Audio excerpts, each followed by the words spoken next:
Si Elmer ay lumuwas ng Maynila sa unang pagkakataon. Pagdating niya sa pier ng Maynila, may kumursonada sa kanyang isang lalaki.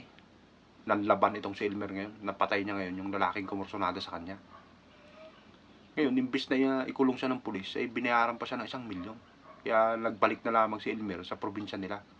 Pagdating niya dito sa probinsya, ikinuwento niya ngayon dun sa dalawang kaibigan niya, si John at Leon. Pare, doon pala sa Maynila, pagka nakapatay ka, bibigyan ka pa ng 1,000,000. Hindi ka nila ikukulong.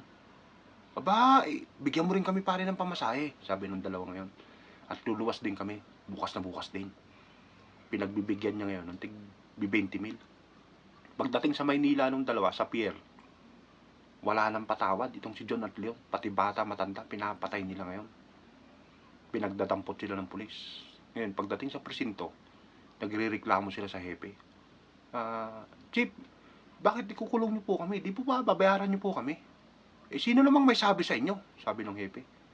Yung po kasing kaibigan namin, nakapatay po dito. Binayaran po siya ng 1,000,000. Yun pa yung si Elmer, yung nakapatay ng wanted. Opo, yun po, yun po.